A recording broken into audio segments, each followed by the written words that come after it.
مولاي صل وسلم دائما أبدا. And onwards, verse 50 and onwards. Bismillah ar-Rahman ar-Rahim. يا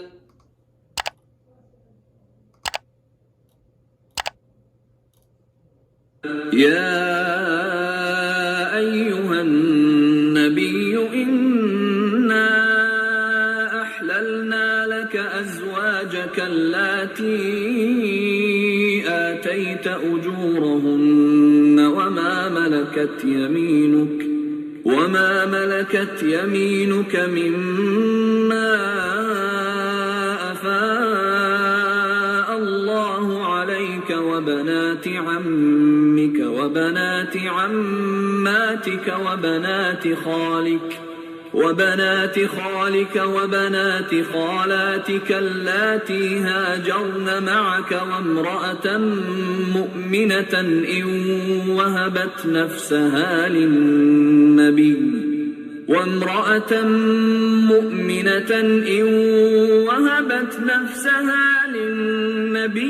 إن أراد النبي أن يستنكحها خالصة لك من دون المؤمنين قد علمنا ما فرضنا عليهم في أزواجهم وما ملكت أيمانهم لكي لا يكون عليك حرج وكان الله غفورا رحيما.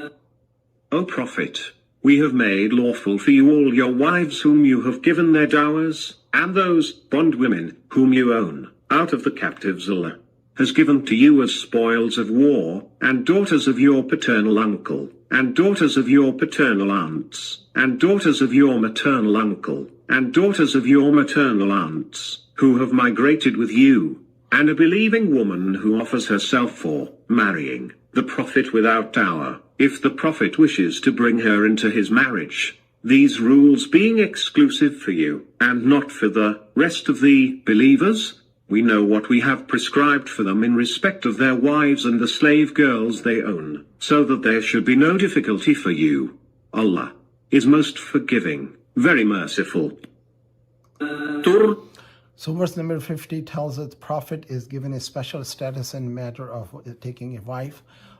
He is not required to do the dower, but he always gave a dower, and he's supposed to be allowed to have taken his cousins from paternal and maternal side, and all the women who are immigrated as a believer with him from Mecca to Medina, and those women who came as a slave or the bondwoman as a spoil of war.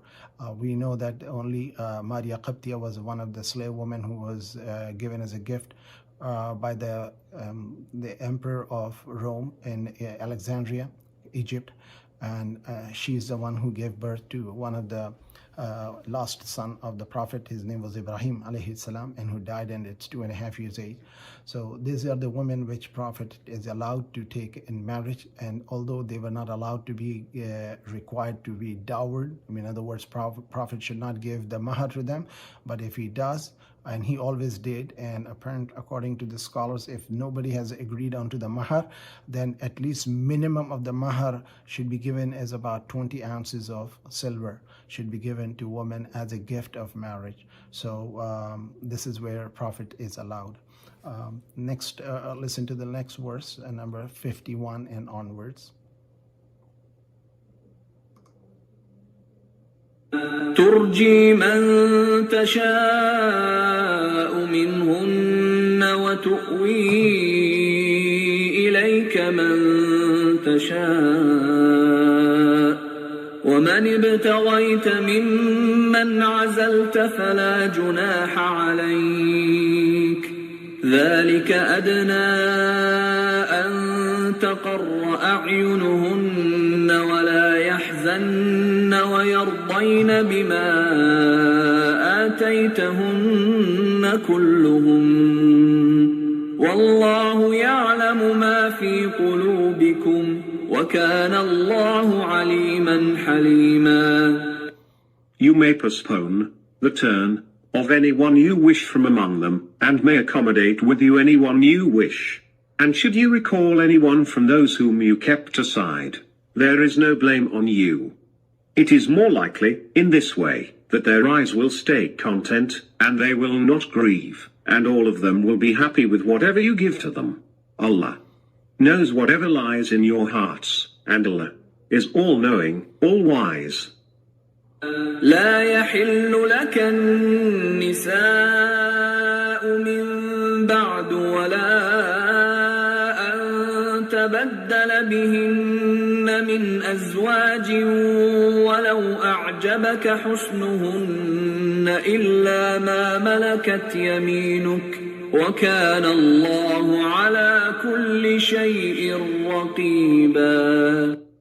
No women are lawful for you after this, nor is it lawful that you replace them, the present wives, with other wives, even though their goodness may attract you, except the bondwomen you own. And Allah is watchful of everything. So these two verses are talking about Prophet is allowed a special distinction, and he's allowed to take more than 4 wives, which is for every Muslim. So Prophet Sharia is different than us. All the Sunnah cannot be followed because Allah commanded and gave a special provision to Prophet that he can take those wives. And he took. There was another place where right after this, there was before he passed away, Allah had said you can take more wives, but he never took extra wives. He was allowed to take more than 4 wives because there was a situation where nobody wanted to take those women in the marriage, and that marriage also means a protection. And they were given the shelter and home because no man wants to be responsible. So the Prophet took them, and there was no place that a woman could come and live with the Prophet unless that she is in his marriage. So he gave them home, respect, honor, protection, and provided them whatever he has. If he had not eaten, he cannot provide them, and they have to be with him in that matter. So marriage is basically a life partnership in which both spouses have to endure together. He's also supposed to be not required to just bring only everyone in fairly, but Prophet was just. He had assigned a day for each wife that he will visit her, and that day, and he was very just. When he bring a fruit, he would cut it on 4 sides and see that if he has same taste in all of them before he would give it to them. And when one wife's turn is there, then the other wives has to be waiting for his turn or her turn. Prophet was very just in that matter. Whenever he would go for the war, he will take one, or whenever he traveled, he will take one of his wife, and he would take a lot, and whoever's name come in, he will take that wife with him. And they all wished to be with him during the journey, so it's good to spend time with Prophet's company. So there was a lot of those things. And then it was also in this command, verse number 52, Allah said, whatever you have taken now, you cannot replace them, you cannot divorce and get a new one, even though you may like another woman. So this is something which is commanded for Prophet in the beginning, but that right before his passing away, this restriction was lifted, but he never took any more women in marriage or in the slave women. Let's listen to the verse number 53. يا أيها الذين آمنوا لا تدخلوا بيوت النبي إلا أن يؤذن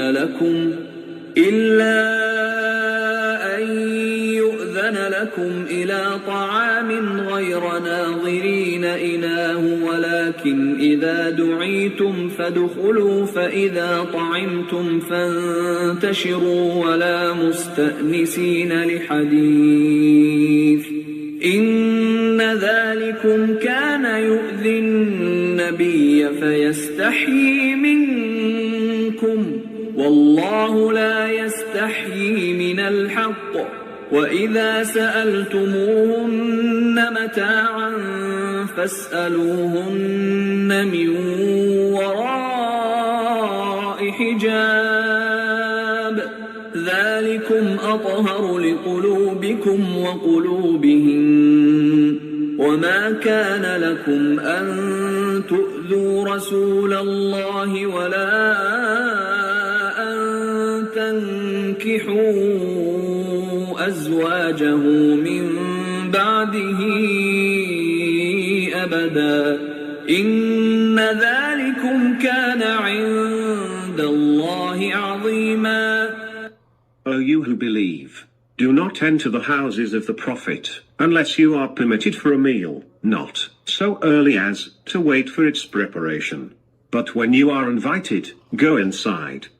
Then, once you have had the meal, just disperse, and do not sit for long, being keen for a chat.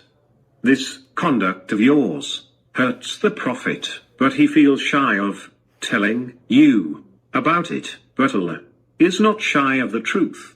And when you ask anything from them, the blessed wives of the Prophet, ask them from behind a curtain. That is better for the purity of your hearts and their hearts. It is not allowed for you that you hurt Allah's messenger, nor that you ever marry his wives after him. Indeed, it would be an enormity in the sight of Allah. إن تبدوا شيئا أو تخفوه فإن الله كان بكل شيء عليما.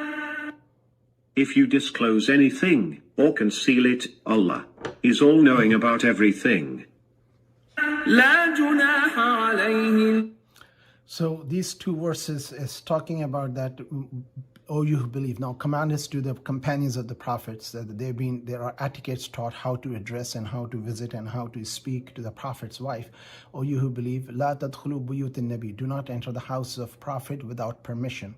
إلا أن يؤذن لكم, except that you were given a permission and you were invited to eat. If you are invited to eat, then keep your gaze down, eat the food and leave. Don't start looking right, left and here, there. In other words, try not to look at the spouse or the wives of prophet, because they are your mothers, and when you finish eating, you should leave without waiting and spending time.